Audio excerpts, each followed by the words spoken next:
Everybody had a wonderful week. I really appreciate you joining us, whether you're joining us here for the live show or whether you're catching us on Rewind. We have an amazing show I'm super excited about, and I'm looking forward to getting into it with both my co-hosts here. How are you guys doing? Likewise. Doing good. I'm on the road as usual. Yeah. So Nice. we have Captain Larry of Flying L Comics. Check him out on IG, YouTube. He is checking in from a hotel room, it looks like. Yeah, I'm in my cave in Anchorage, Alaska. Your second home? Ooh. It seems like it, yeah. No, it's I've been all over this last week. I enjoyed 118 degree weather in Kuwait, and then I ended up in Hong Kong and here, and it's a balmy 64 degrees. It's quite nice. Oh, wow. So, summertime in Alaska, it's good stuff. Well, here in Texas, we actually brought Africa to us. We have these Saharan sands you may have heard about that are I'm familiar flying with over our those, state yeah. right now, and actually a bunch of people are reacting to them. They said stay indoors because people are like blowing up with allergies, and their faces are not happy with the Saharan sand. It hasn't. I feel a little congested, but it hasn't affected me too badly. But some folks are really suffering. Well, you have cedar fever in Texas. We have that as well. Yeah, we have a lot of that. And of course, my other co-host, Phil with two L's, don't get it twisted, right. of Phantom Restoration, checking in from New York City. IG, That's right. Phantom Restoration. And no YouTube yet, but we're working him over. Yeah, it's been very hot here. Yeah, just a quick. And you had they're finally no wrapping electricity. up now. Yeah, I was completely out of power. I've been in this apartment for quite a few years now. It's never happened before, and I didn't realize how bad it was until I realized it was the grid in the neighborhood. It wasn't just my building. So some of the street lights still don't have power. This is 3 days later now. So kind of remarkable. Thankfully, got power, but I don't recommend being adjusted to sleeping with an air conditioner and then being forced to not, because it's not. Oh, remember I went through like a not whole gonna week sleep. without. Yeah, I know exactly what you're talking about. Wake up bright and early because there was never going to sleep to begin with. I do not envy you. It's all good. We're out in the country a ways, and we're fortunate in that we have a generator. So Nice. And it's nice, it's all wired in, it's Generac.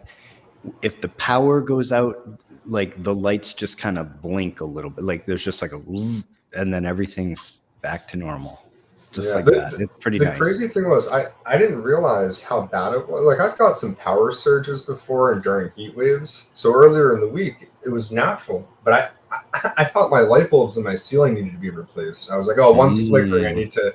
And the next day I was like, some of my equipment I think is failing.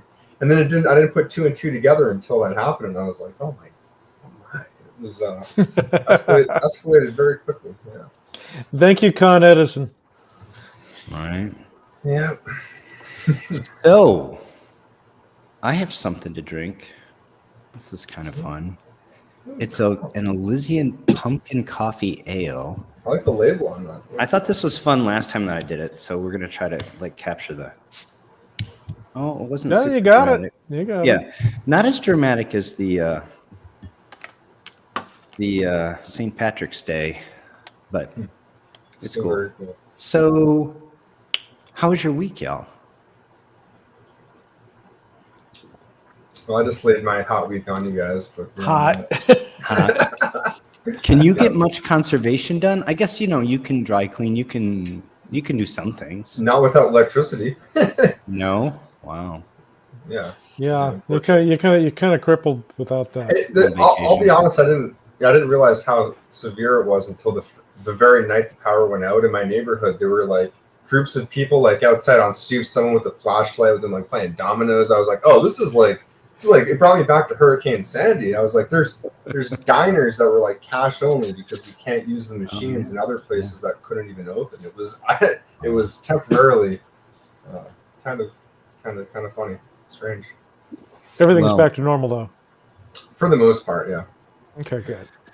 Well, I'm drinking a frosty one because I'm celebrating having put together what is for me a pretty massive CGC submission just under the deadline for Nice. the vintage tier, which was July 31st. And for those of you that don't know, the way CGC works, you have until the day an event is happening, whether it's a sale that's entering or a tier that's getting a price jump or whatever it is, you have until the day before that thing happens to put your order in, to like sort of file it with them. And then you have a grace period of 2 weeks to get your books physically delivered to them.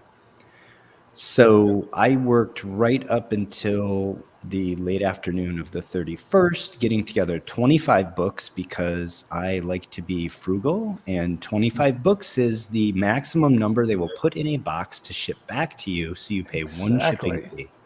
So I actually hope maybe a few of my books get bumped to a higher tier. We'll see. But if not, I should be getting 25 books back all in one box at some point in the future. So I'm excited about that. I actually sent off a book for Starman in that group, and I cleared my slate of a bunch of things I was working on. And I created some content while doing it as well, which I'll trickle out over the next month. And then we'll have some unboxings to do when the books get back. So it was something that I had been working on actually in the background for months. And then when they announced the sale, I knew I was going to push at the end there. So I've had some folks asking me about other content other than the live show. And I would have actually put some new content out last week, except I was jamming on. It's hard to do content and do the work. I mean, it takes a lot longer. Yeah, I don't know about you guys. We don't just throw our content together. It takes hours. And then there's all the editing and everything. It takes a lot of energy, and to do that, we have to take ourselves away from doing our work in the background. Oh yeah. So I could conserve a comic in 4 hours, and then it takes me another 6 hours to edit all of the content into a reasonable video. And that 6 hours, of course, is 6 hours that I'm not conserving a different comic book, right? And this is why Phil doesn't have a YouTube channel. He's smart. even just taking photos of books, which I don't take photos of every book. I do of many. Like once it hits a certain value, I'm like, every one of these for insurance needs to be, in liability. Just like, hey, that was there already. But yeah, even that, it's way more time consuming. Looking back, what was the orientation of the book? Sometimes the lighting, moving stuff around, staging. It's just it can be time consuming. You guys with videos, it's like, yeah, I'm a bit of a photography buff, and I have a couple of tripods set up with different heads, and I've got my cameras that I use, and I still have to reconfigure a tripod a few times a week and re-level it and everything, and it really is time consuming. So anyway, new content coming soon. Excited to have gotten off a batch of 25 to that huge vintage tier sale that they had, and I'm excited to get some of those books back. I'm really a great deal too. I mean, I was doing all the math and everything, and it works out to be like $26 a book for vintage. It was $25 a book with elite CGC status. Exactly. Yeah, that's what I have. Yeah, I guess plus the $5 fee, which for me is split among 25 books, so that's that's only that's why I came up with 26. Yeah.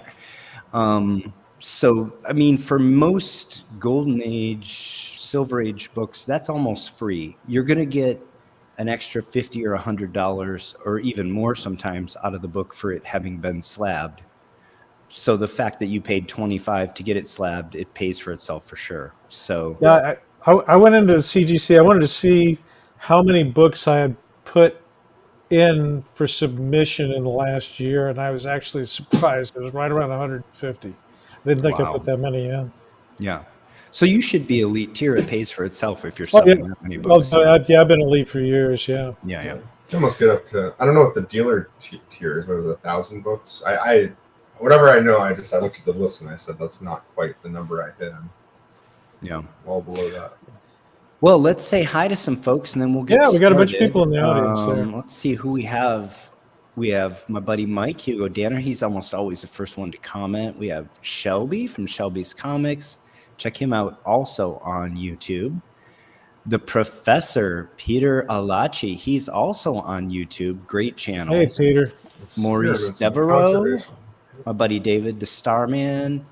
And Don Carter.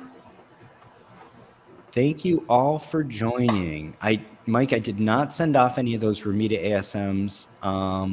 I just didn't get to those. And it turns out that vintage tier, you couldn't tack on the new JSA signature verification onto that without paying. It basically negated the sale. So I did not do that, but it will be something I would enjoy doing in the future. In addition to the wonderful community here, I just want to plug this community really quick. Our comic book conservation community. We now have over 300 members, which is pretty small by Facebook standards, but it's a very active and collaborative group.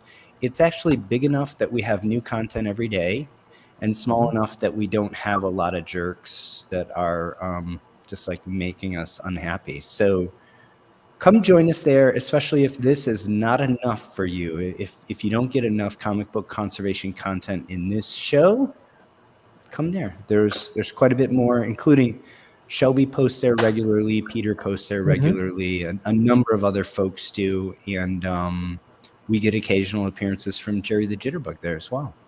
If you have any questions about your books, we're there to answer it. Absolutely. Yeah. Super collaborative, just super fun. I keep a pretty tight lid on it, honestly. If people are contributing in other ways, I let them have a little bit of latitude, but anybody who's not really contributing is just they get weeded out pretty quickly. A good community, yeah. Yeah. So we have. I'm excited for this book you picked. We have two really mean segments, and we have a bonus segment if we go quickly through our main segments. So Mastodon, it's not on IG. It's just a Facebook group. I don't think IG quite has the right format to host what it. So it's folks posting their work, videos of their work, questions about how they've done things, or just bragging about how they've done things, and then other people commenting, and it's sort of more of the old forum type Facebook. It's a main thread, that's just never ending. Thanks, Volkswagen Gamer, who says the community is great. So guys, there was a huge auction this week. I won one book from this auction. I feel humbled to have been the high bidder on it. You got a cool book. I did. I'm super excited about it. But we're going to talk about this book, which I know who got those too, which is kind who won this book. Oh, really? Yeah. I reached out to them via DM. I think within 5 minutes of them posting, and I was like, man, what a and they were like, yeah, it's the first time I've owned it. We were both kind of like, well, naturally, there's only how many total graded copies? There are not a lot of this book. As we'll go into. We're going to talk a lot about this book today. I'm going to talk a lot about this book. Others are welcome to join in. I'm going to be gushing about this book for the rest of this segment. So you should. Here goes. Yeah, I mean, this is not the one I won, by the way, folks. Not that this is quite whale territory, but it's not. You get it's a pretty big book. Yeah. Yeah. So this was sold at a PBA Galleries auction that ended midweek called the DC Universe Collection. It was a near complete run of Adventure Comics, Flash Comics, the early More Fun, Comic Cavalcade, all the early Sensation, near complete All-Star Comics. It was an insane collection. One of the really interesting things about this collection, it included some very big books, it included multiple 5-figure books, but for the most part, the books were lower grade and or restored. There were a couple of conserved books. They weren't the big, really exciting ones that I wanted to talk about. So we're going to talk about, I'll be digging information from this auction for probably the next 2 months. There were so many really cool restored books, including an All-Star 8. We'll talk more about it. But anyway, these will not show up, by the way, on Go Collect or GPA, because PBA Galleries is not one of the databases that those services mine. So it is a great place to look for previous auction results to see what books have sold for. And I don't think I've ever been there. Put together by Ivan Briggs. It's out of actually it's out of NorCal. It's out of San Francisco. Really? And yeah, and Ivan Briggs is the auction director for comic books, I think fine pens and fine watches as well. But he's put together some really nice collections. About maybe 2 or 3 months back, you guys remember in my segment, I covered a Tech 1 that was restored. It was sold by Ivan Briggs through PBA Galleries. That's right. Yeah. Okay. Puts together some really, they tend to be focused and very interesting auctions. So let's talk about All-American Comics number 16. This is 1940. First appearance and origin of Green Lantern, of course. Median grade is a 4.0. Rare. There's rare comic books, and then there's rare comic books. And this one is in a group with just a handful of other books that are both exceedingly important to the medium, super rare, and I guess not both, because I'm adding a third thing, and relevant even today, right? Green Lantern is still very relevant today, has been a major character in the comics, had his own series in the Golden Age, had his own series in the Silver Age, obviously has had movies, and is, was in Super Friends. So obviously not a household name at the same level as Superman, Batman, Wonder Woman, but pretty much everybody knows who the Green Lantern is. The census report here shows 33 universal, 68 all grades, 3 signature, 27 restored, 3 qualified, 2 conserved. But look at the universal. There's 1 9.4, and otherwise there's nothing above a 7.0. I mean, this book is a ghost, and it's an absolute ghost in high grade. I mean, the I put the median as a 4.0, but look, you have 7 copies at 3.5, and you have 4 copies at 5.5, and almost nothing above that. I mean, it's really crazy for such an old book, an important book. Now, these were printed in the hundreds of thousands, by the way. This was an All-American comic. Nothing left. Yeah, this was put out by All-American Comics in conjunction with what we know today of as DC Comics, Detective, and National. And it was a publication by MC Gaines, and they just haven't survived. And to put it in perspective, I put together a little graph here. This is the CGC Universal Census count for Action 1, Tech 27, and All-American Comics number 16. Okay, of the 3, obviously the rarest is All-American Comics 16. I could have done total census count. The conclusion would be the same. All-American Comics number 16 is the rarest by quite a margin. These are the 3 big first appearances that are also ultra rare. And there are other books in the Golden Age that are rare, but much less important culturally. There are other books in the Golden Age that are arguably maybe more important culturally or as important, but they're just much more plentiful. These 3 are always among the top 5 most valuable comic books ever published. All-American Comics occasionally gets pushed to like number 6 or 7, but I think that it's because it's so damn rare that we won't have a sale for a decade of a high-grade copy. And then when we do, it pops back up into the top 3 or 4 or 5 books. So it's an exceedingly important book, a treasure to have in any grade, in any designation. And just for context, so these are 3 books that are similarly rare, fewer than 50 in the census.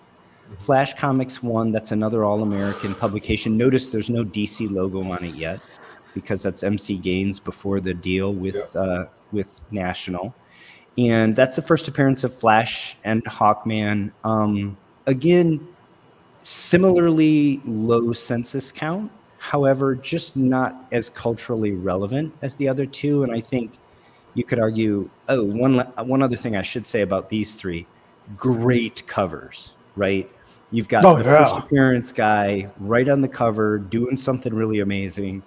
I think in order, Action 1 is the greatest cover of these three, then Tech 27, but I could see you flip-flopping those if you want to.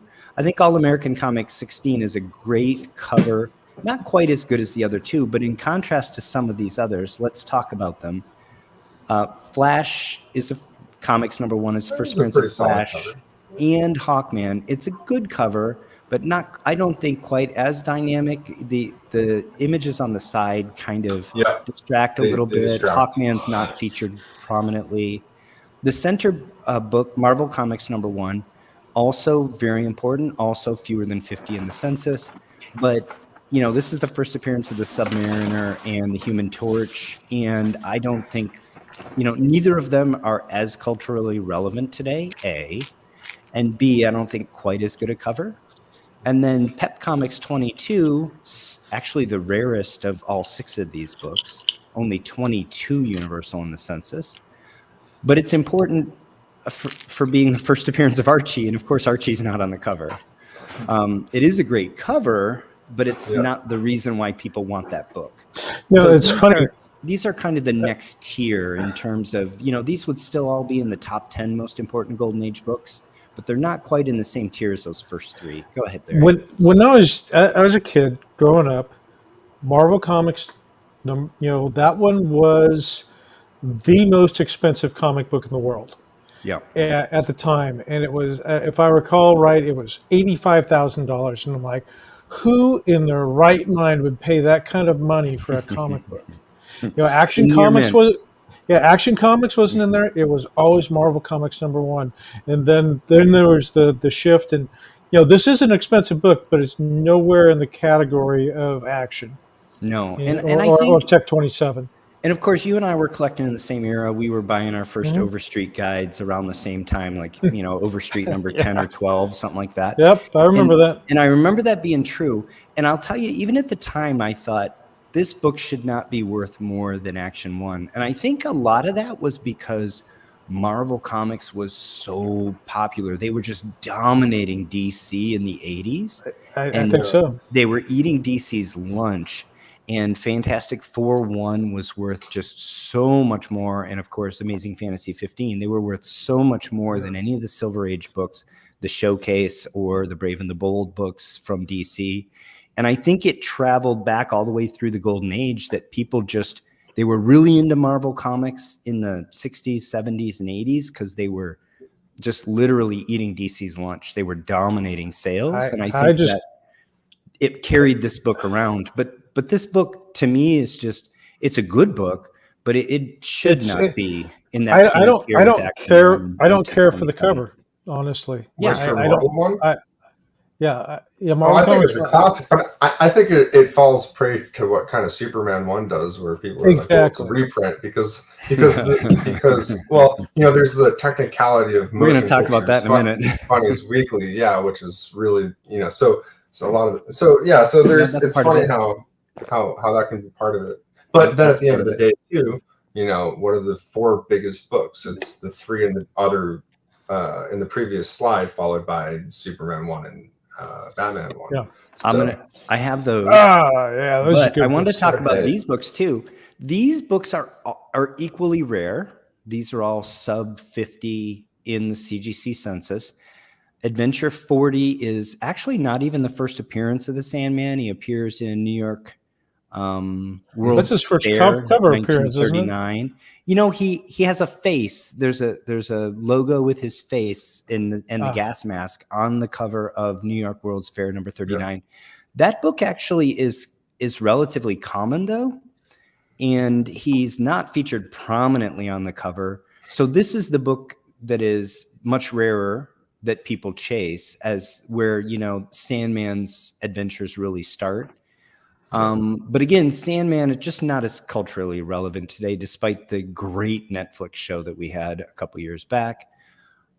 More Fun 52, first appearance of the Spectre, another book with fewer than 50 in the census, but again, just not as culturally relevant today. And I'd More love to have Fun. that book. Yeah, oh man. And these great Bernard Bailey covers, right? I mean, of the three, I actually prefer the Adventure 40 cover, but I mean, you can't go wrong with Bernard Bailey covers. More Fun 55 is the first appearance of the Spectre. I'm sorry, the Dr. Fate.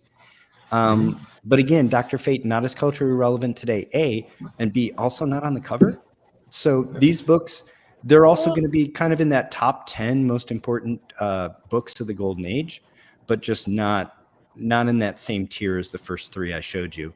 And then we'll go through a few others. Yeah, because there's Captain America 1 is a book that is very culturally relevant, very important. It was very shocking at the time. Oh yeah. I mean, this was, for those that don't realize, this was well before the US entered World War I. This was a cultural statement. This was what some people would call today somebody being woke. This was the writers saying what Hitler's doing, Hitler's evil, and Americans should stand up against it.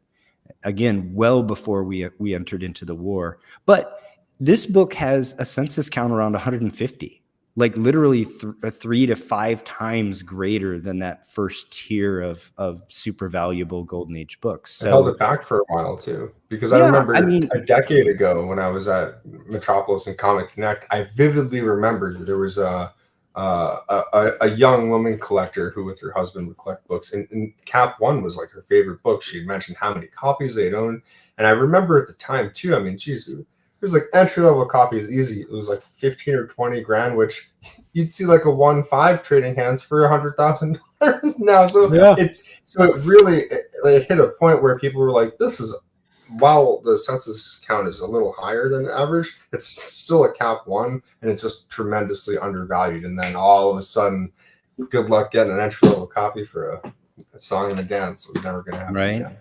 So what a cover. So it's always supply and demand, right? Demand for this book has gone up dramatically. It's gulped up. It's gobbled up a lot of the supply. So even though supply is much higher, these are no longer can be had for just, down payment on a house money. Now it's actual house money. unless there's a barn find or something like that. You're not going to see any more pop up in the population. But by the same token, I don't think this is ever going to overtake those first three just based on supply. No, right? No. Like I said, it's 3 to 5 times more in the census. Similarly, All-Star 8, very important book. Wonder Woman, arguably, she's one of DC's big 3, but not on the cover. And this is another book. There's, well over 100 in the census. Sensation 1 is her first cover, and it's a retelling of her origin that's been retooled. That's actually slightly better than the origin in All-Star Comics 1. It's a little more complete and better edited. And it also enjoys the first appearance of, 2 other characters, Mr. Terrific and somebody help me. I'm a Marvel guy, sorry. Wildcat.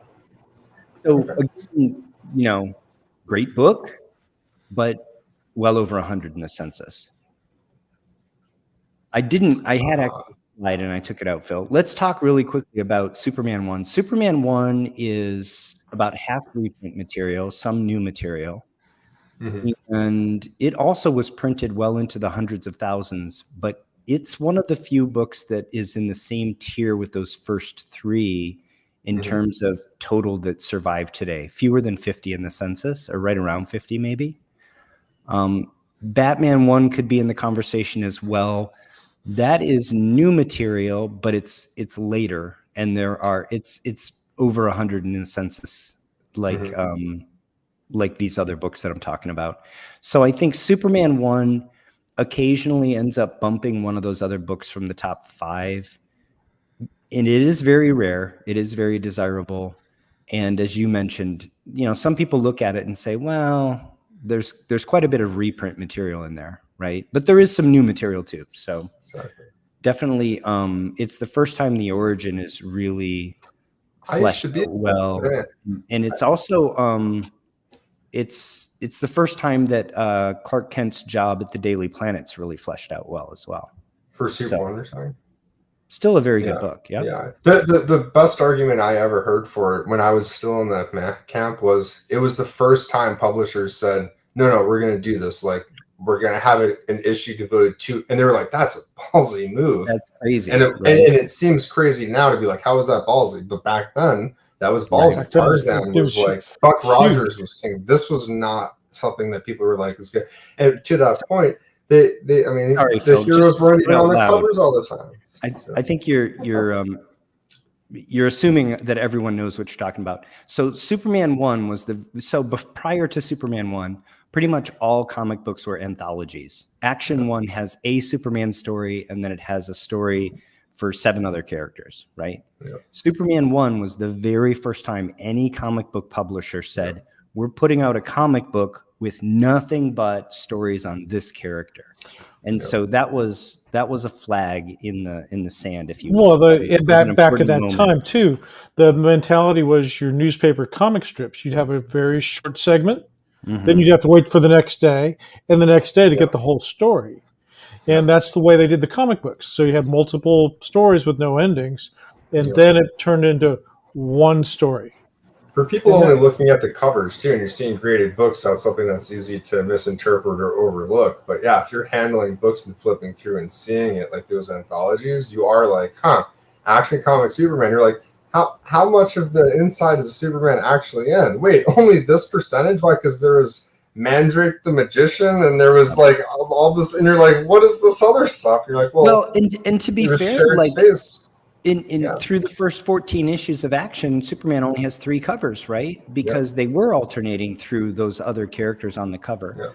Yeah. So anyway, this was just a bit of a rundown to put All American Comics number 16 in perspective with the biggest books in all of the Golden Age. Hopefully that was interesting to some folks. I enjoyed the conversation just between the 3 of us and some of the comments here.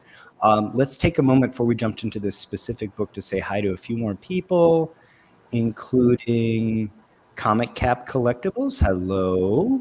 AG. Green Lantern is here for sure. I'm with you, man. And Travis is here. Hello, Travis. Terry Hain Rutkeiwicz. Might be somebody related to you. Not sure. That's my mom. And Ben Stewart says, is that your collection, Dr. Paul? You know it, brother. That's my collection of JPEGs. That's what you meant, right? I do technically own one of these books. I don't have it in my possession yet. We'll talk about that later. It's coming. But let's talk about this book. So All American Comics number 16 talked about this great cover. I believe this is Shelley Moldoff, though I didn't confirm that. We'll probably be able to read it off the next slide.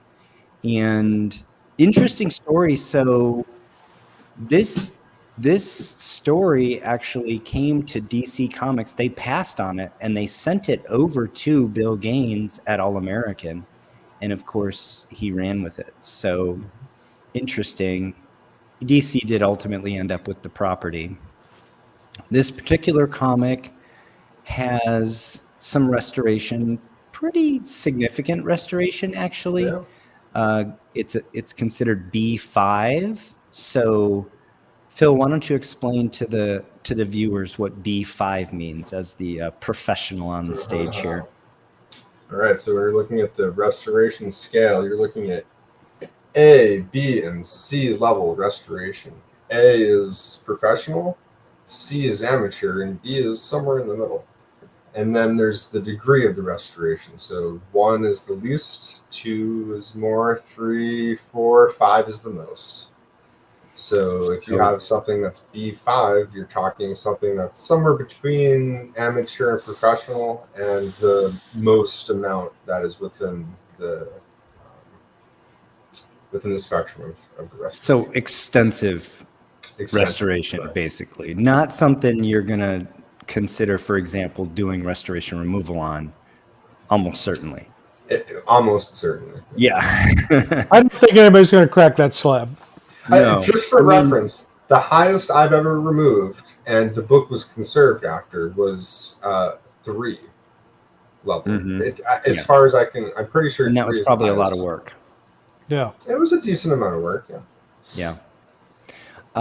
So restoration includes color touch, pieces added, tear seals, reinforced, interior lightened, and then there's a notation, the DC Universe collection. So Ivan Briggs was able to get this entire collection recognized by CGC as a significant collection, even though, again, it was low grade and not original. So if it had been from an original purchaser, they may have considered this as a pedigree, but this was put together later in life by a collector. So the best you can get for something like that is called a collection with CGC. However, they recognized the importance of the collection and they gave it the DC Universe collection notation on the label, which is kind of cool. It's a great name. Well, yeah. Yeah, that's for sure. And this was just graded in June. So yeah. Really As a matter of fact, I was looking a bunch of these books up. They have a whole bunch of consecutive CGC cert numbers. They were like 444, 106. So like that was 70. a big batch then. Oh, it was hundreds, because I think they started in the 78 or 7700s and went through the 9000s with respect to the last 4 digits there. So the pedigrees are great, but there are a couple collections which don't anyone go after a Nick Cage book, because damn, I'll get one day. But there's some cool. There's some cool. Yeah, I mean, who doesn't want a book that was in the possession of Nick Cage? If you're a fan of the actor, I would like a Nick Cage book. I definitely would. It's funny about Nick Cage. I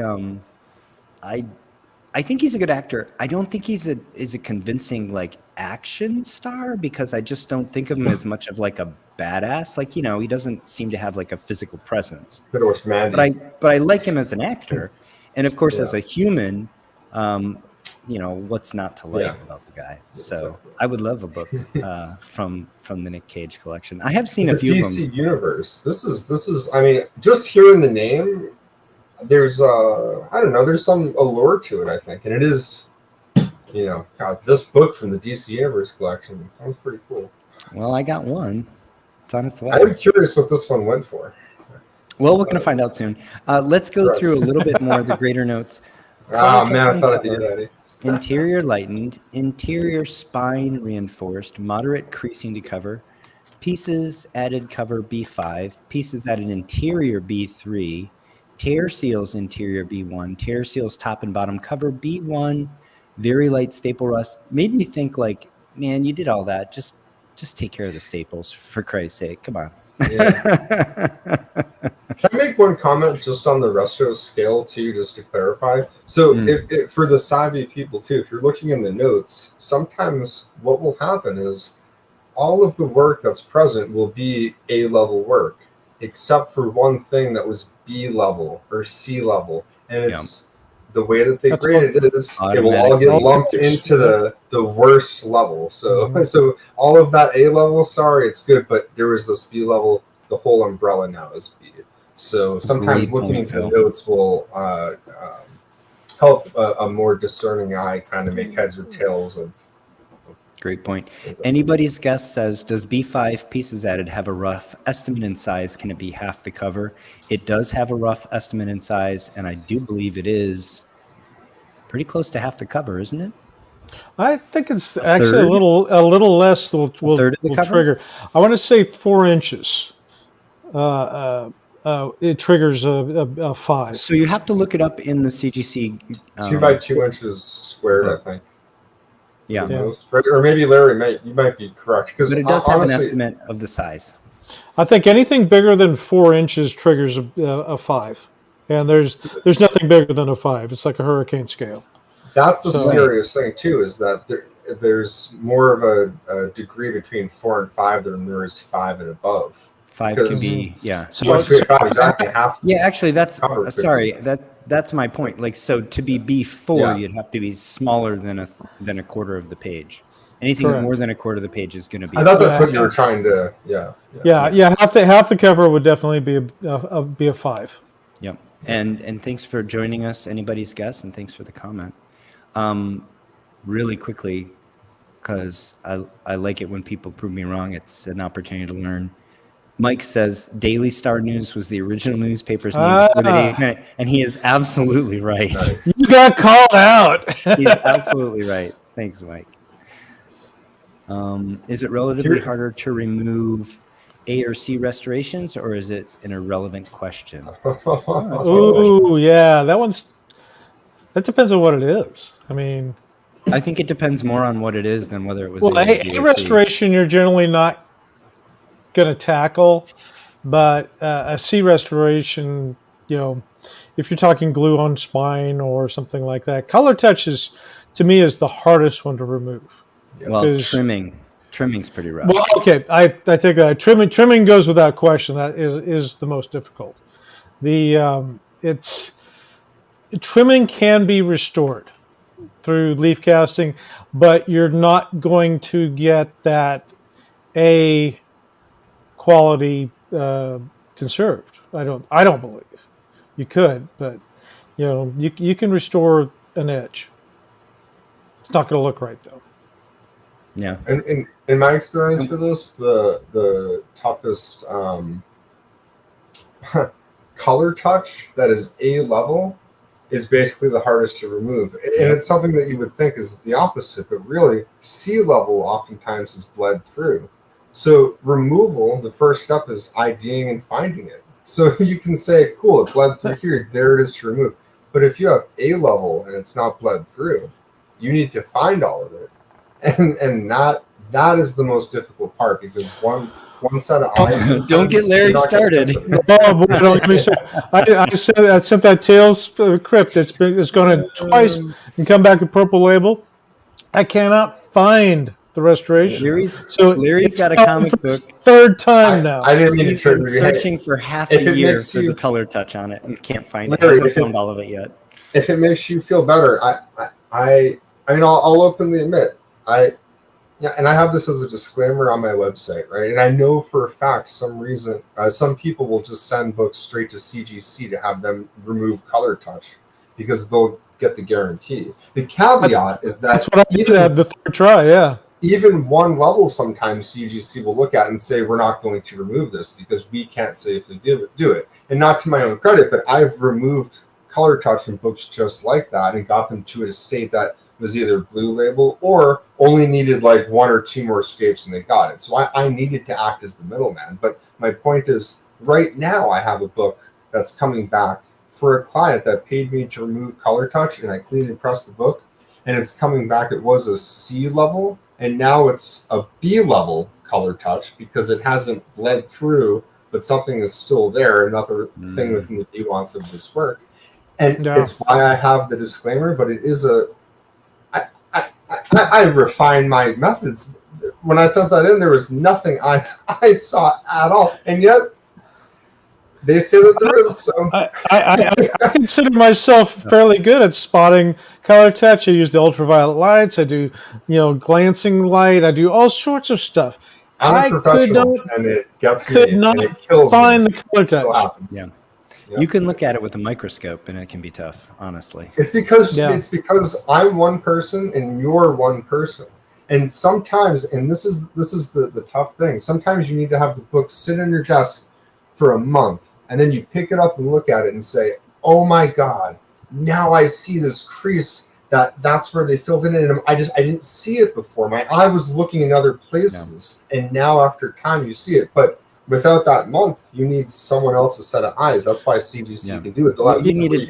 You need a team. That's why the three of us now. Like if I'm looking at a book that I might bid on, I send it to these two guys and I go, "Where's the color touch, guys? Do you see it?" Right? Yeah, we did that. We did that the other day. Yeah, absolutely, man.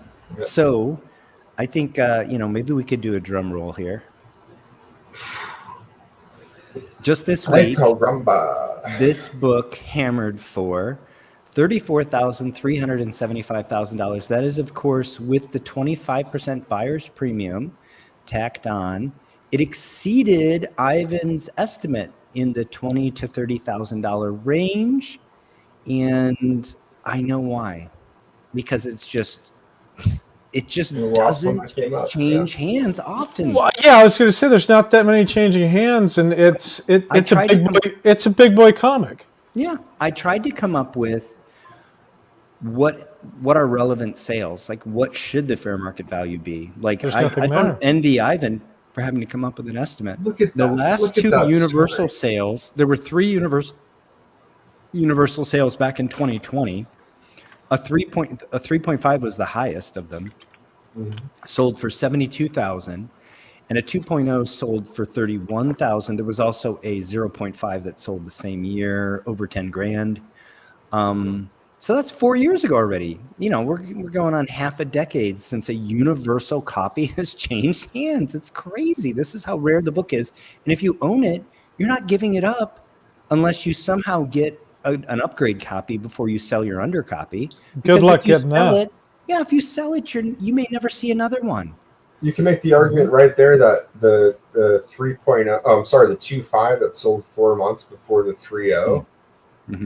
I mean, that one, maybe the underbidder there was like I should have bid more, but and then the 3.5 came up and they were like, we don't have a choice. Like, just not going to get me this time. Yeah. When are we going to see another one? Yeah. Now, books of this magnitude, there tend to be a healthy, restored population in the census as well. So there are actually a few relevant sales in the restored copies. A 6.0 sold in 2021, so actually less than 3 years ago now, for 43,200. A 4.5 sold back in 2019. That's pre-COVID for 26,000. I mean, that to me says that this 5.0 sold, right where you kind of would expect it to. These big Golden Age books, I think they were affected by the run up in all assets, and especially collectible assets during the pandemic, saw big appreciation. A lot of things were going on. Bitcoin went crazy. A lot of people wanted to take their Bitcoin and take some risk off the table. They wanted to put it into other untraceable assets because they were hiding it from the government. A lot of collectibles went up big time during that. I will tell you, if you were I have it on good authority. No, I have it on good authority from dealers who said, like, for example, really high-end Magic the Gathering cards, sport cards, Rolexes, Pokemon cards, like Rolexes, man, it's a great place to hide $100,000 from the government. Just buy yourself a vintage Rolex, right? You can throw it in your sock drawer, and you don't pay taxes on it, and it's an asset, right? And that happened with a lot of Bitcoin. Folks that just wanted to take a little Bitcoin risk off the table, put it into these collectible assets. And I've said it before, but if you look at comic book prices and other collectibles like comic books that are relatively small, that you don't have to pay a lot of upkeep fees on, they trade more with Bitcoin than they do with the stock market. The stock market goes crazy, comics might go up a little bit. Bitcoin goes crazy, comics go up. So at any rate, during the pandemic, that's one of the things that happened. And that's one of the things that affected high-end comic books, because it's, again, you can throw a comic book in a bank deposit vault and no one even knows that you own it. You can have $1 million comic sitting there.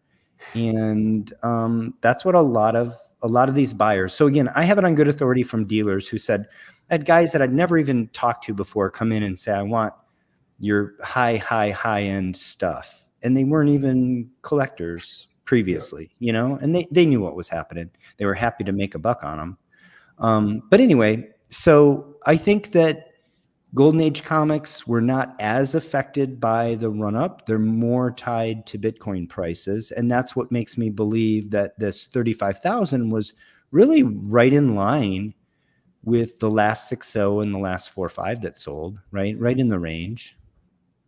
And then again, just because I have so few examples of them actually trading hands, I actually pulled the Overstreet values up, which we don't do very often. But no, when you don't have anything else, right, it's still a reference point. So Overstreet has a 5.0 raw, they point out, at 76,000. So half of that is approximately what this book sold for. Yeah, So 50%. a restored book going for about 50% of the Overstreet estimate on a Universal. So it kind of makes sense. 35 grand is, I think, the more or less the correct price for this book. What do you guys think? Yeah, 35 seems about right. Yeah. There's a 6.0 offered right now on eBay for $54,000.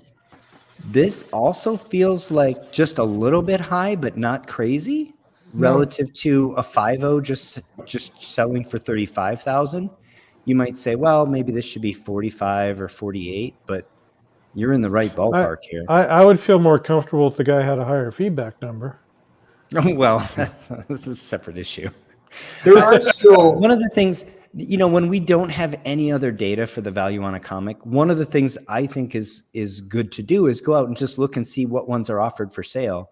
And if it's sitting out there for sale and nobody's gobbled it up, then you can say, well, it's worth less than whatever that number is, right? Because if that was the correct number, someone would have bought it already, right? Mm-hmm.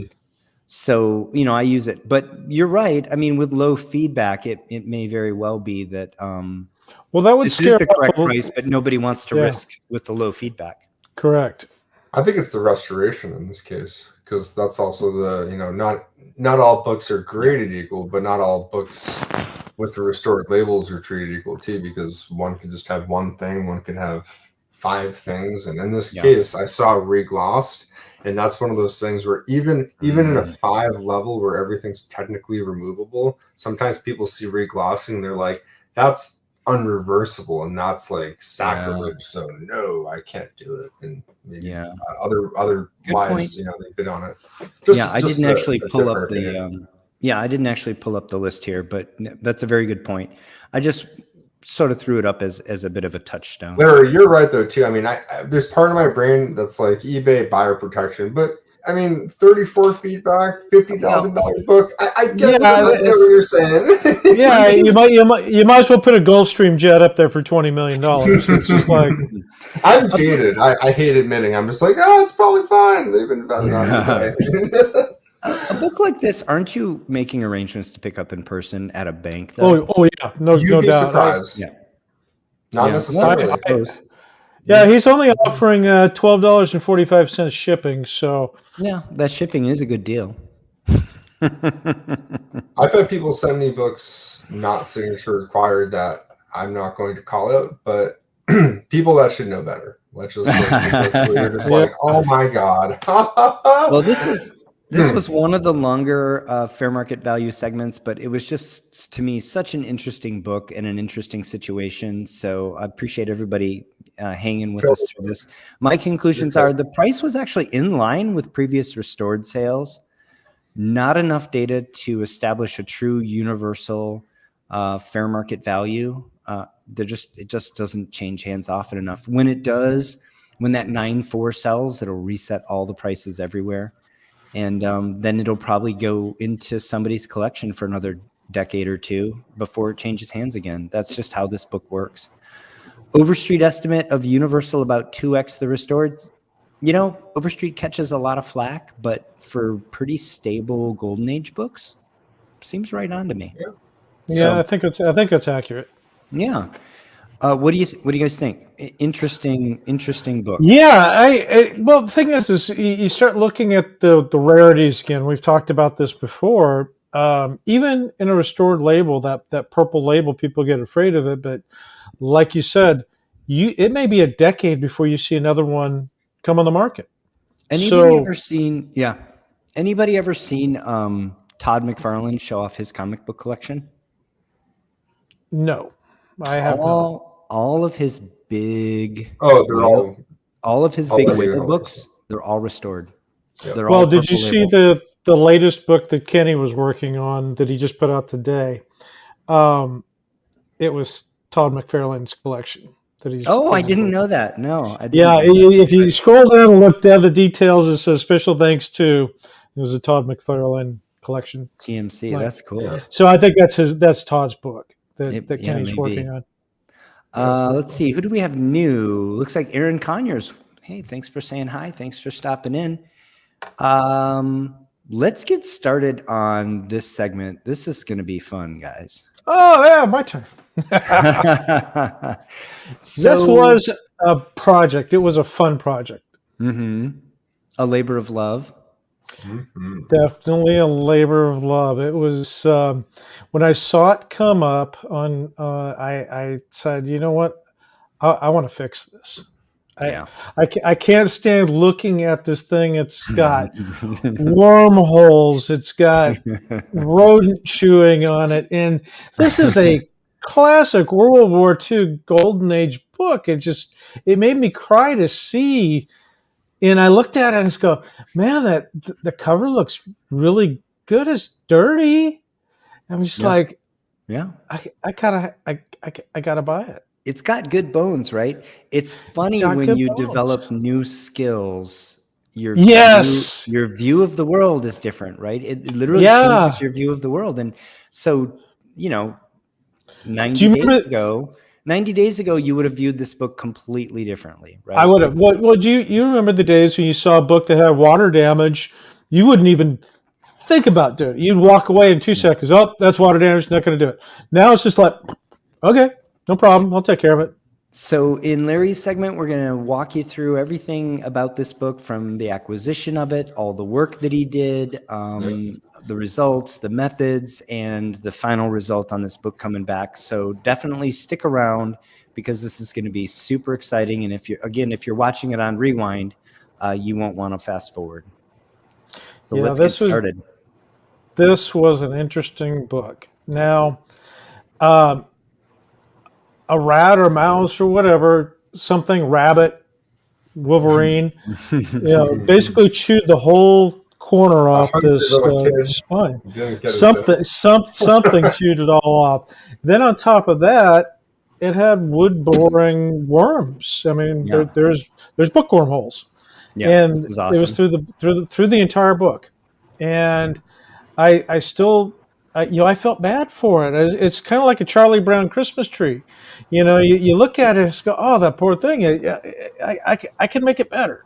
Now, I want to preface, this is my second leaf casting project. My first was the Smash Comics, which we talked about last week. And, talk about, running before you could walk type of thing. I jumped right into this thing and I just went crazy. Now, did it take longer than I had planned? Absolutely. I learned from Smash Comics, and I continue to learn on this book. It took me weeks to get through this book. This is a 16 wrap book, and every single wrap had to be leaf cast, and a couple of them twice, maybe even 3 times, just to get it right. So... But yeah, the cover was attached at the bottom staple.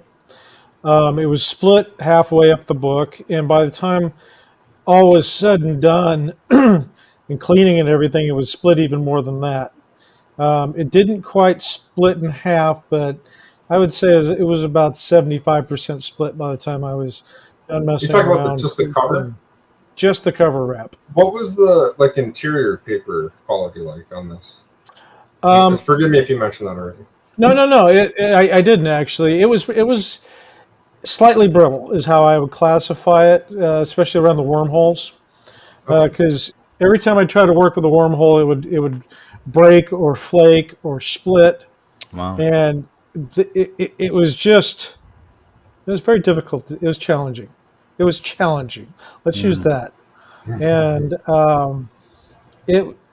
but I had to treat everything the same. And so off to the races I went. Now, if this book was submitted in the condition that I just mentioned, with the chews, the splits, I guessed it at a 1.0. Maybe you guys can argue differently on that, maybe a 1.5, but nothing higher than that.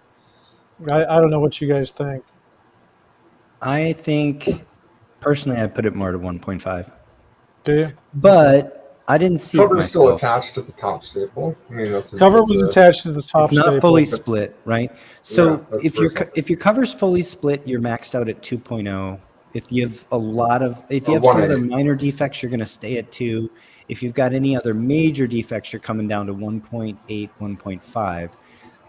The cover isn't completely split. Detached. However, you've got this major chunk out in the upper corner now. It doesn't really affect the story, I don't think, because they have big gutters in these books, right? On the other There's huge hand, it gutters. detracts from the presentation quite a bit, right? It And then does. you It's also not have pretty. the slightly brittle paper. So definitely you're in that ballpark of I wouldn't argue with you about a 1, but my own gut would be a 1.5 Say on this. 1.5. Yeah. Okay. Yeah. Maybe even maybe if they're very gracious with 1A, because if you pull it back on a technical level, it has issues. But the eye appeal is still, the central It does image. have a decent eye appeal, yeah. It really does have decent eye. It's all technical, and the paper quality really is part of the biggest thing. Really. Paper quality, though, yeah, that's actually you saying that it's partially brittle, and it actually looks brittle here.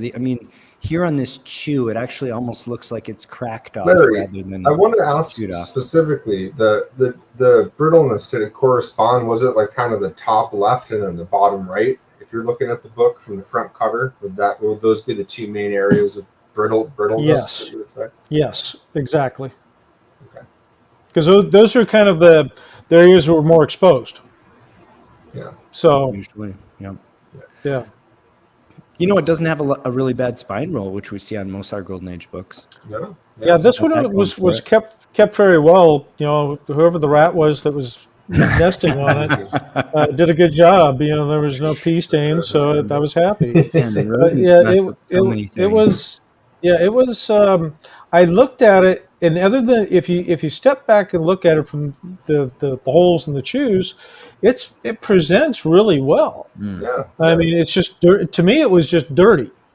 Right. Aside from the chews and the holes, Larry, it's just dirty. Me, that is the perfect candidate. A book that's a 1, somewhere between a 1 and a 1 on a technical level that has the eye appeal like this. That's just a guarantee that when you're done with the work, you're probably looking at least I guess we'll find out. But you knew what you were going into, and you picked a good candidate, as always. Yeah, I saw it come up, and I just got.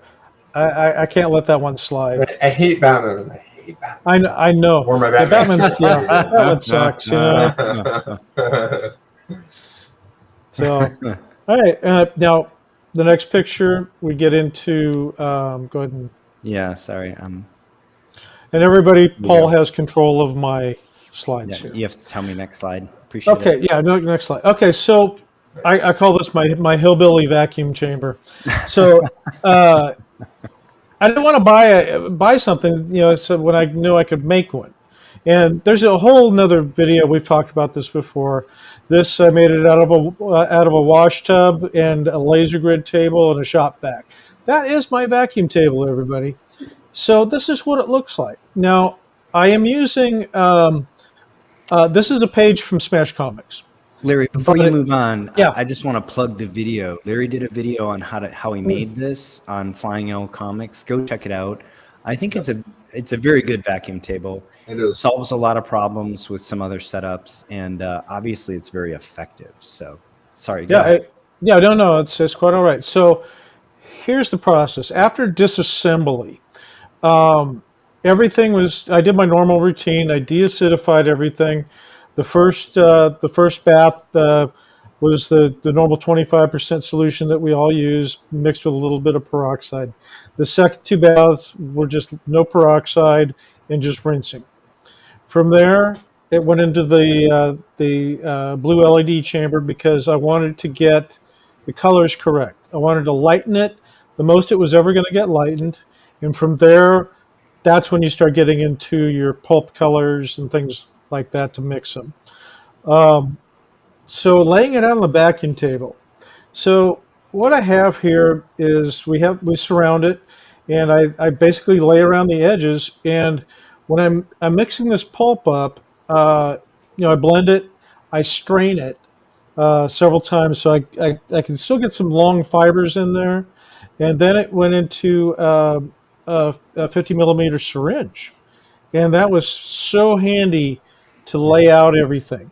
So what I do is when I lay everything out, I've got 2 speeds on the shop vac. One's a very low speed, and it's just enough so I can actually position and move papers around. In this particular case, it's a whole wrap.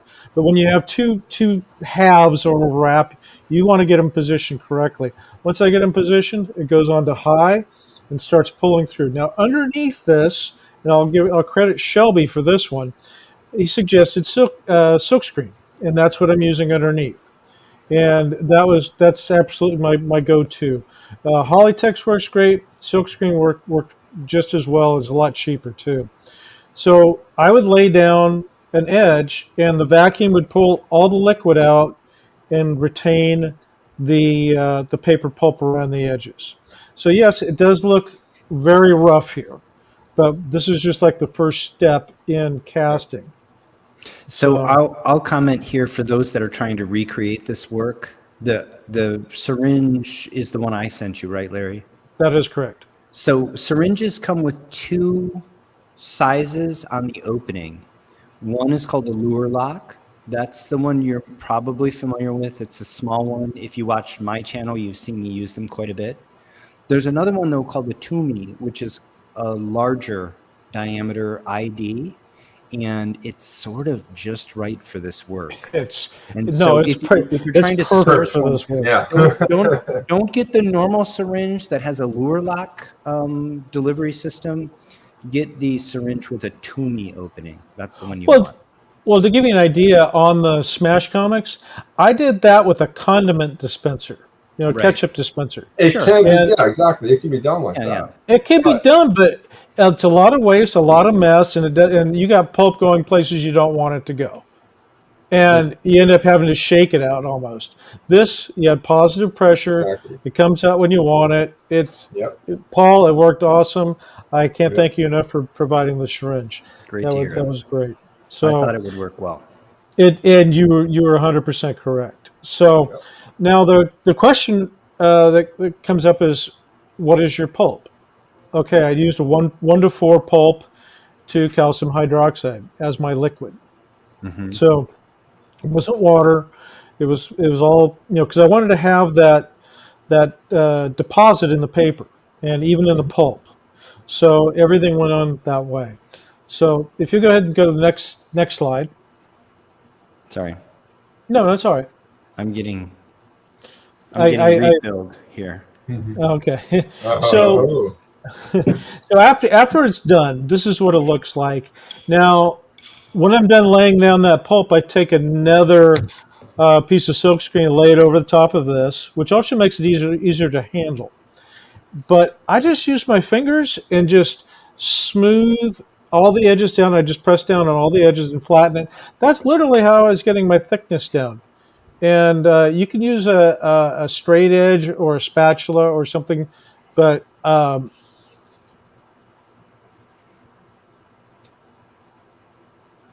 Oh, did we lose Larry? I think Larry froze on us. Yep. Otherwise, he's incredibly still. Oh, there we go. Are we back? Oh, You're back with us. Yeah, you froze for just a moment. You were saying that we thought we were being very you dramatic. laid it down and pushed it just with your fingers. Yeah, I was just smashing it down with my fingers to get it all smooth, and then you end up with the just what you want. And you literally pick it up. It's sandwiched in between 2 pieces of silkscreen. I went straight to the heat press with that, and paper towels down, the layers, 10 minutes. Sucks out a lot of the moisture, swap out the paper towels, another 10 minutes, dry it out. Then on the third press, it was just your flat 11 by 17 stock paper to get the super smooth out of it, and that's what you end up. And then all that we like to use. Yeah, the Bristol paper, and what you get is that one picture in the foreground, which is the final product. It's trimmed, it's ready to go on to the next wrap. Kind of speaks for itself. Look at the result. Yeah, I was doing probably about, at the most, 2 wraps per day is about all I could get done. Mm-hmm. But there's once you get into a rhythm, you can move pretty quick. I'm looking forward to doing more leaf casting with leaf casting machine because it'll move so much quicker, and we'll see how that goes. So Larry, for clarification, it looks like you did the entire perimeter here. Did you also run some pulp down the full length of the spine? I did where the staple holes were, because a lot of these things were they have that horizontal split from somebody just manipulating the spine. So you want to get that filled, and you also want to fill in the staple holes, really, because you can re-poke new staple holes. But if it's torn, that section between the top hole and the bottom hole, if that's torn away, then you've got to bring them back together. There's two ways. You could put some wheat paste and Japanese paper, or you could leaf cast it, fill it in, and make new holes, which is essentially what I did in this particular case. I think this illustrates what I keep saying about you, but man, are you good at, you have a great eye for picking projects. I mean, all of the artwork was preserved here, and what it needed was work in these gutters and places where you can do the work unobtrusively and create some equity and really improve the book and preserve it. And so kudos, man. Thank you. Appreciate it. Yeah, I just, I want to preserve it. Well, that's what we do.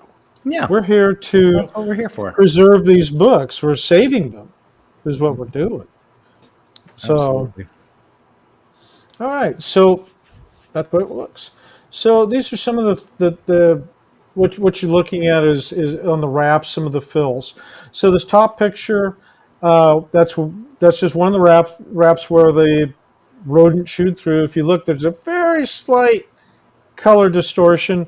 Yep. I can't get a perfect match on the pulp, No, but I tried. But I think I did a pretty good job on that one. It's amazing. We talked about this though. Like if you get a perfect match of the pulp on the edge, it's going to be off in the middle, right? Like correct. The paper has a gradation to the color from the edge inward, and your eye doesn't pick it up that well because it's a gradation. But if you put something that's a uniform color in there, it's going to seem exactly what you have here. Along the edge where the native paper is dark, it looks too light. And then deeper in where the native paper is lighter, it looks too dark. But it's a perfect sort of blend between the two to my eye. Yeah, great. And then well, the other thing is like the bottom picture, that's a wormhole. And I filled in the page for the wormhole. So a great question that came up, and I got to credit Jerry for asking this question, is why did you fill the wormhole? Right. It wasn't necessary.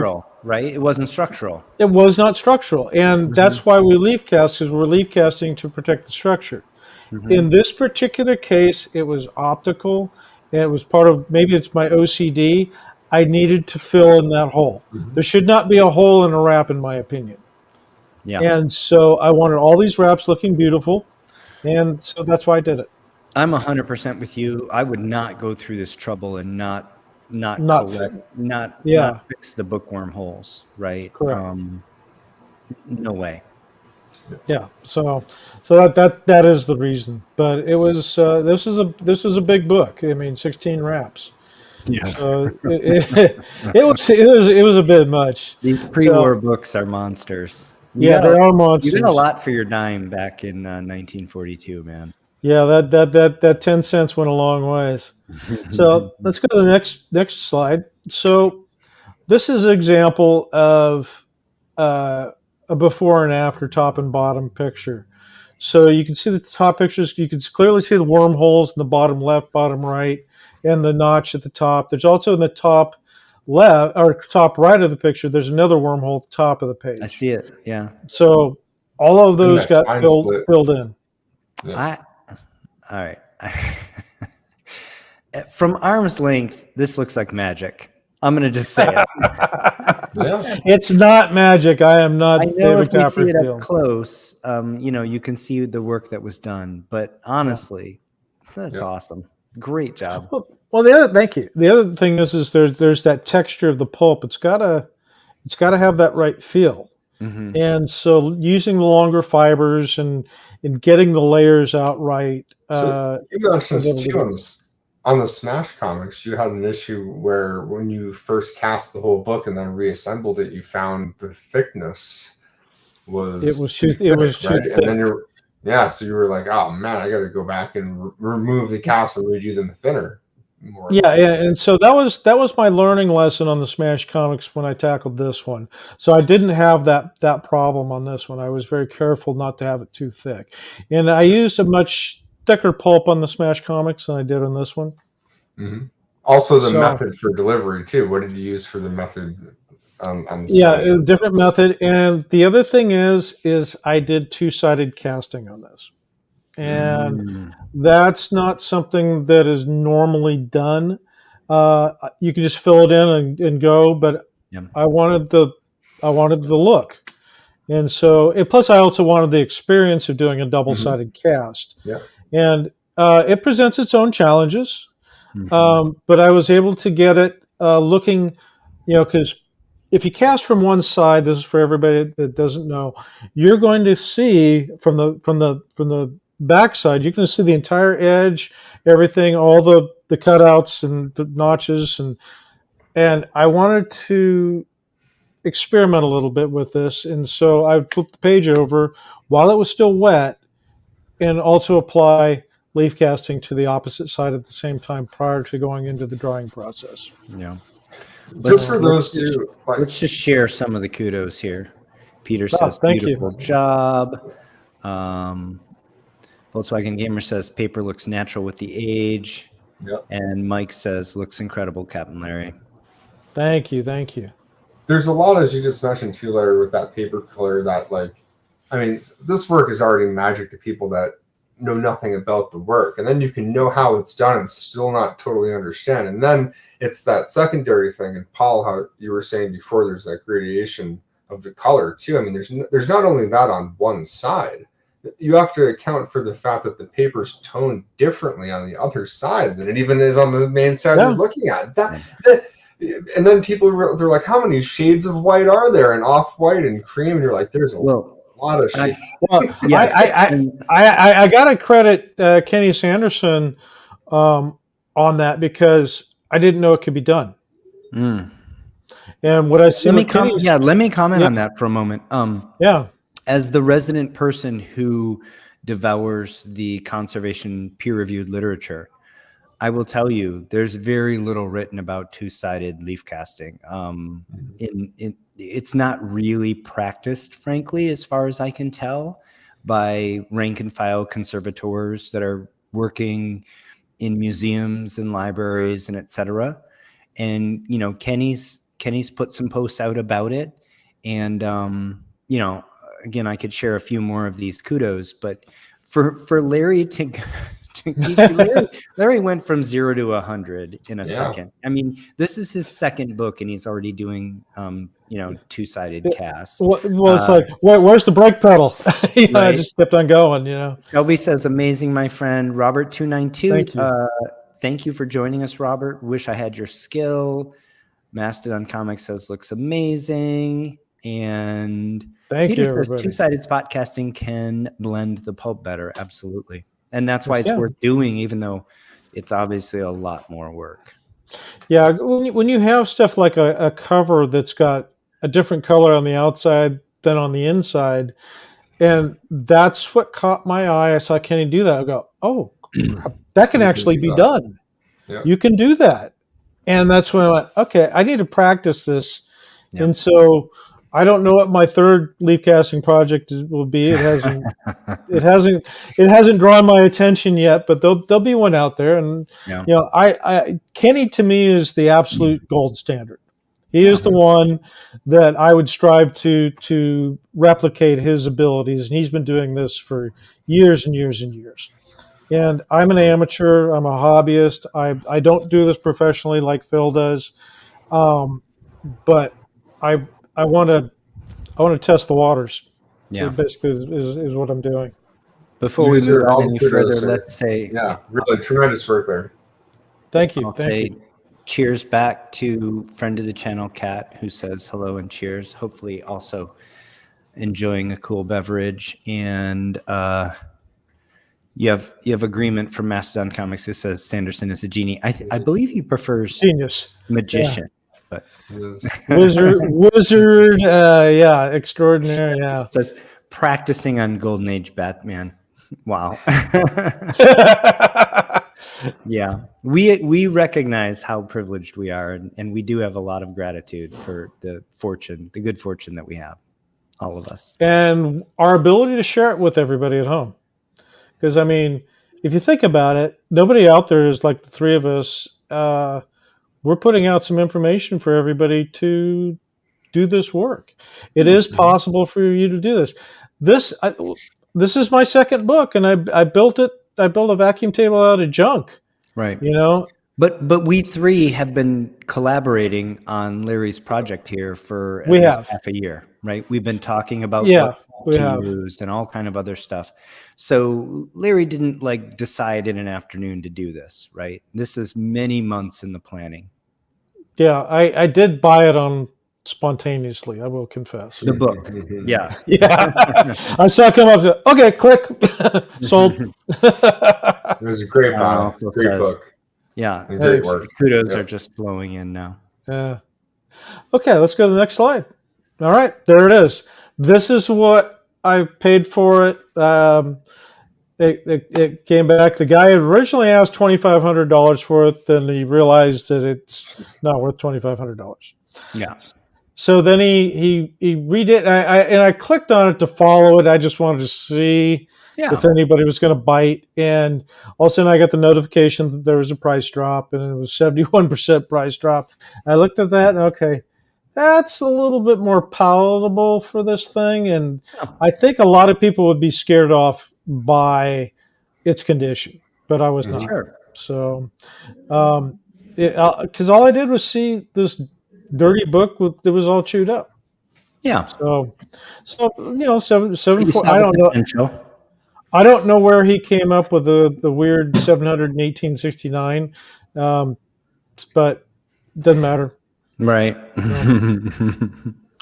All right. So let's take a look at it. There's 216 on the census count. So it's kind of there's more than a few. Yeah, but they're not hanging out everywhere. This is a book They're you not don't hanging out everywhere. This is a book that you can acquire, but you don't see in the wild. Is the way that I think about these, right? You could go into 100 local comic shops and never see one. You're not going to, exactly. But with the power of the internet, and the networking available to us as comic collectors, you could find this book.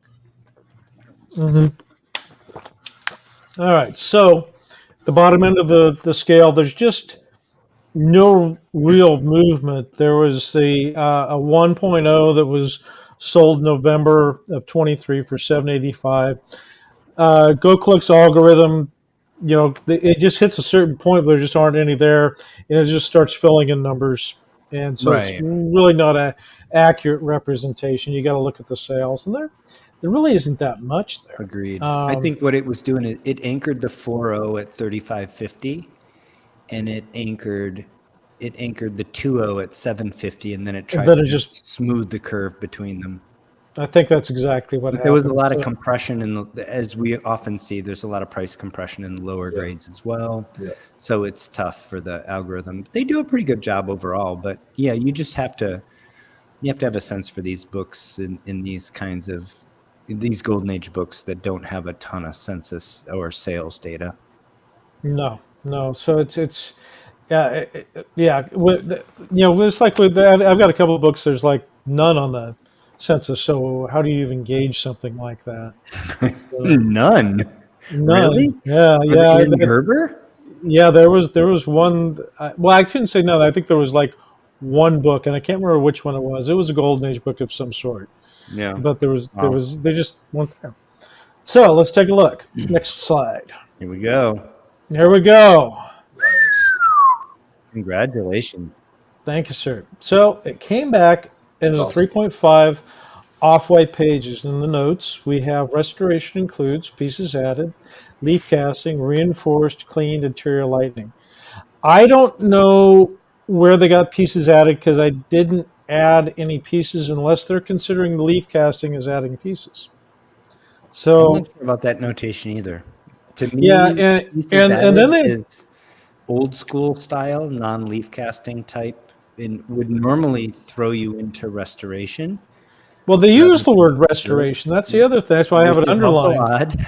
Yeah. So I think Viewers of they the channel may incorrectly remember. I'm sorry. Go added ahead. some.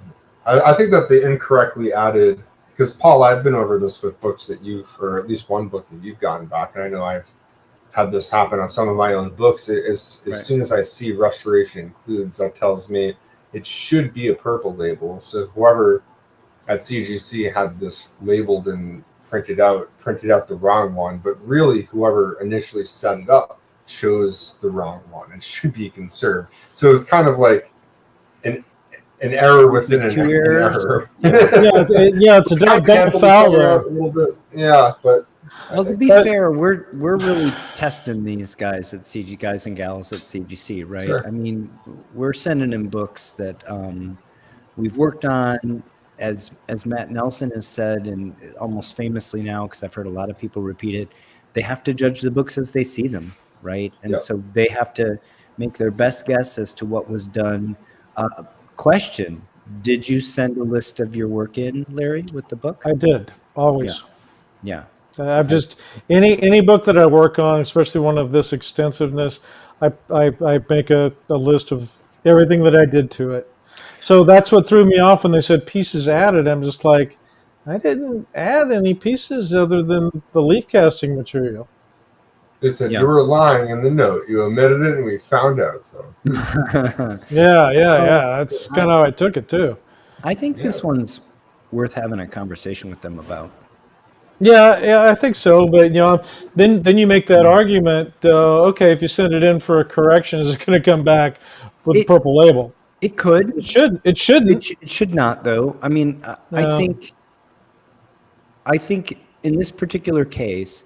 So to go back to the one that Phil sort of obliquely referenced, which is a book that I did, America's Best Comics number 12. It's a Schomburg cover. There's a whole series on my channel about it, and it was conserved. It came back conserved. The note said restoration included, and I did something that Phil said too, which was there was basically a gap in the spine. You filled it. I essentially filled in with Tengujo. Insofar as I reinforced the spine in that area with Tengujo, and there was some paper missing. And Phil said, you can get away with that around staples, a smaller hole, you can get away with it. That hole is starting to be on the size scale that they might consider it piece fill. Exactly. And do you really want to have the argument with them? And I said, nah, I guess in that context, I don't. I mean, I got the conserved grade, and just like you here, my list of work says restoration includes, but it's a conserved grade. That's a book that, for me, was one of the first ones that I submitted that was clearly conserved, and I was awarded a conserved grade for. It had glue, and it was a clear 1.5 that, I turned into something much more satisfying. So I was happy overall with it and decided not to send it back to them.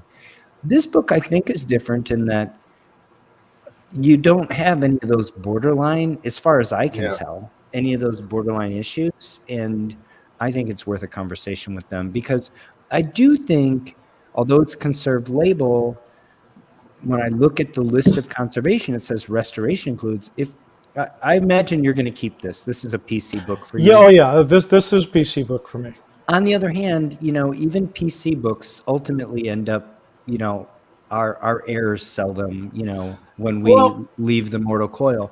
I would want them to be able to capture as much equity as possible. And of course, for me, if I was a potential buyer of this book and I saw restoration includes, I would honestly, it would just be like, well, this is the range of what I was going to pay for it. And when I see that, the range just went down a little bit, right? Well, I'm hoping we can have a conversation with Matt at the Collectors Summit over some of these issues. I'm not going to bring this with me, of course, but I think you're not going to. I think you should actually. Oh, actually, bring it with me? Yeah, why not? They're going to have a booth there. You're going to be able to sub books there. Yeah, Talk I guess to Matt about it and say, I'm confused by this. Help me understand it. And if he says, throw it back in, you leave it with the gals in the booth, and then Matt said exactly. No, I did that with I brought a bunch of books to drop off at the last Collectors Summit, and I did have a conversation. It was actually a couple books I was on the fence about. I had a conversation with Matt about them, and we talked through them. And he said, "Yeah, just do it this way, sub it this way." Went over, talked to the gals in the booth, and said, "These ones are already all pre-filled. These particular ones, Matt said, do this and this," and they filled out we filled out the paperwork together, and I left it with them. Well, what I'm wondering is, would I get another half point? Because I absolutely 100% disagree with the pieces added. Right. Is that worth a half a point? Would that take it to a 4? Larry, for the pieces out. So I would say this. I would say the addition of them saying pieces added didn't lend anything to the grade. I don't think. You think it's going to stay at 3.5? Yeah. I think the notes, like, it's two separate things. But I would say just to be like transparent, just for an earlier conversation we had, because you mentioned something about.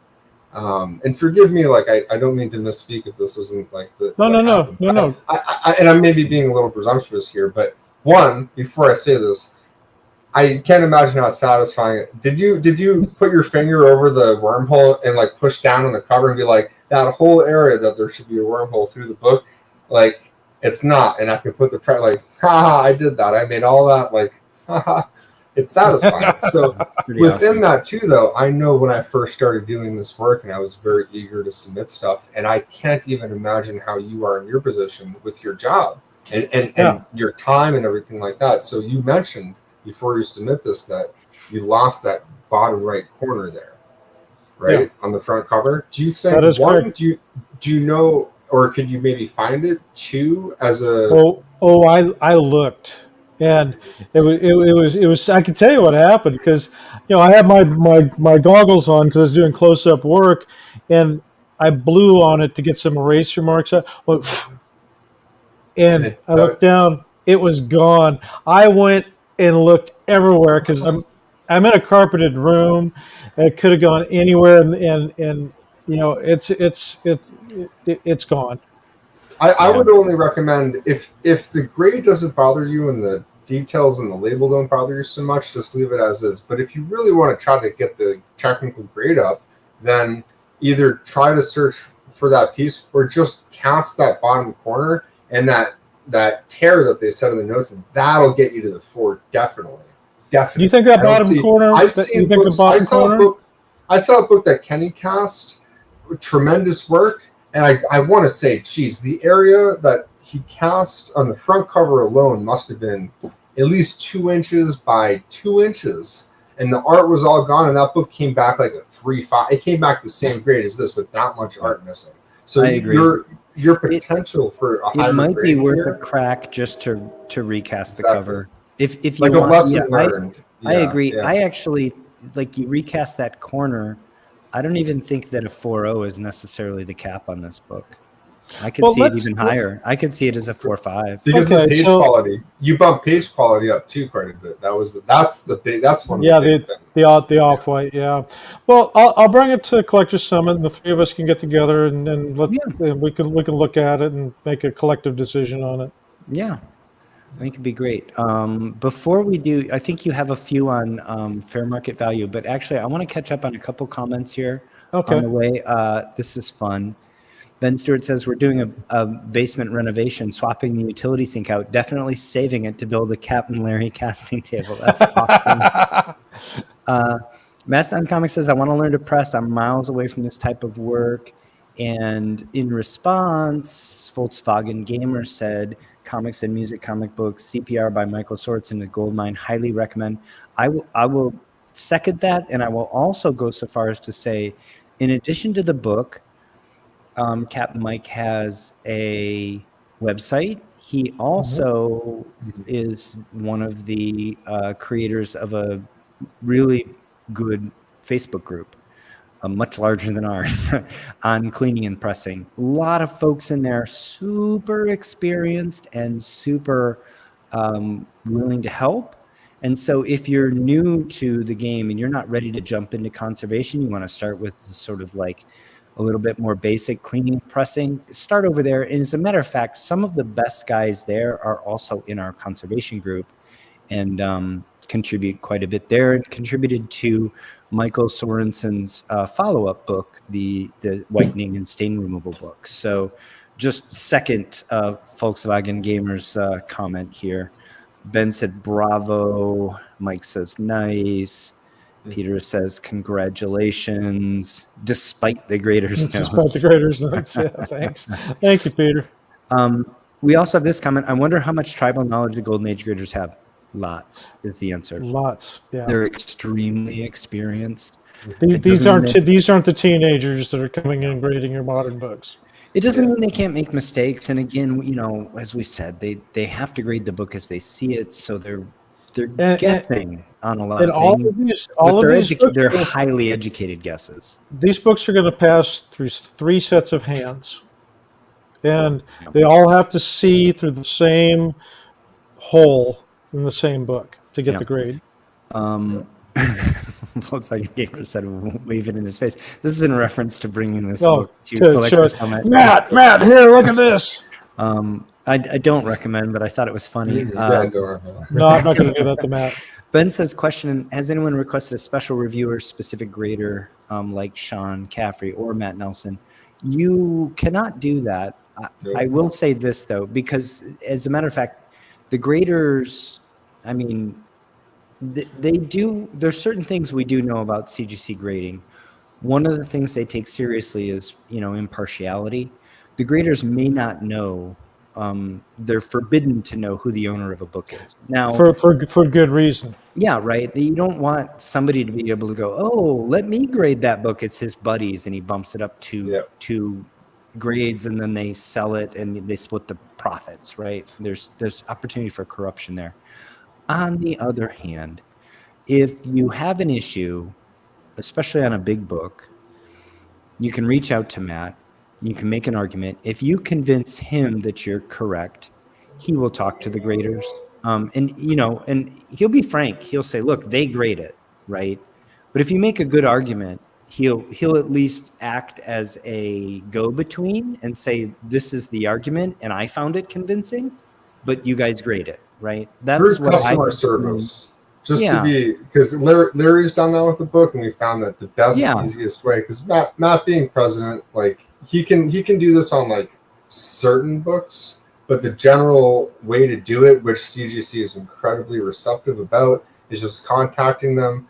They'll ask for photos, and really, I mean, it's all very transparent. Their label, like in a case like this, says restoration includes. They would know once this gets talked about, hey, we made a mistake here. We'll take it back and fix it on our dime, as long as the mistake was made as you say it was. And they're very good at fixing that. They're just have a good track record with that. Yeah, they're good people, generally. All right, let's get into a little bit of equity conversation here. Yeah. You actually found a 3.5 conserved almost 10 years ago, though. 10 years ago for $475. That must have been one of the very first books with the conserved label. It had that purple band across the top. Yeah, the weird one that they did first, right? Yep, yeah, that's what it was. Funny. Yeah, I saw that. That was it. That was the only one I found. Of course. Yeah. So what's it worth today? Unknown. So I looked at it and I tried to come up with a value for the universal. So looking at very few sales. There was the one we couldn't count that somebody negotiated, so I lined that out and I just took an average. The most recent one was 840, but prior to that we had 1,100 and 1,400.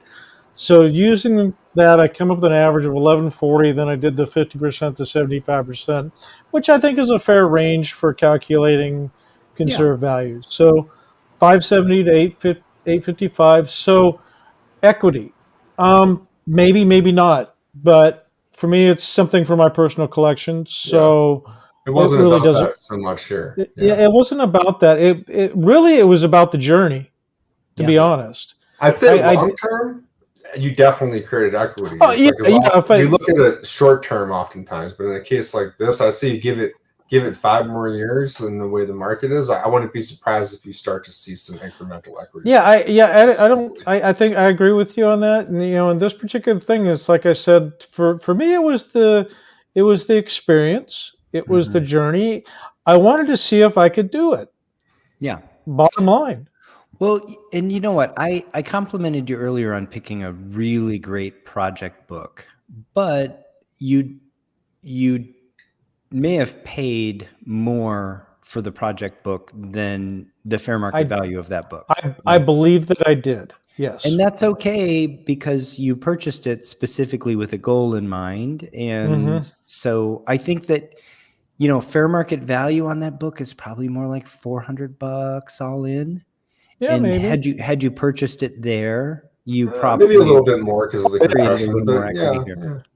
yeah. Yeah, but like I said, I looked at it like a Charlie Brown Christmas tree. It's just something. Yeah. It needed attention. It needed some loving and caring, and so I wanted to see if I could get it into a conserved grade that I felt was fair, and I think 3.5 is fair. Congratulations. Yeah. Thank you. It's an 80-plus-year-old Batman comic book that you worked on. You did great work, Larry. Thank you, sir. Thank you. Not that Phil cares about Batman at all. No, he hates Batman. Do you want to show it off? Do you want to show it off, Phil? Show off what? Come on, show us. Hey. Yeah. Man, that's my boy. I knew I could get him to do it. Well, I really enjoyed that, guys. Great show. Good segment. That was fun. We've already gone an hour and 40, so I think we saved that other short segment that we had. I think that's a good idea. Let's save it for next week. Speaking of next week, Larry's traveling. I'm traveling because I have a daughter to drop off at college. And so we're not 100% sure about our format next week. We got some ideas of what we could do. We will be here next week. If we are doing something out of the box, we'll see. But I want to thank everybody for joining us this week. I hope everybody had a great week. I did, and I was happy to get all those books off to CGC, and happy to start creating some content again this week, and happy to hear Phil's got power back, and Larry's been around the world twice. I want to see your new acquisition. Oh, I do too. We'll keep everybody in suspense. All right. Well, again, thanks everybody. Mike made the comment earlier, but please, whether you're watching us live or you're watching us on Rewind, hit that thumbs up button if you enjoyed the show. Leave us a comment, and we're looking forward to interacting with you. Find us in the Facebook group if you'd rather interact with us there. But thank you, my co-hosts, and thanks all of the viewers. I hope you have a great coming up week. And until next time, take care of one another. See you later, everybody.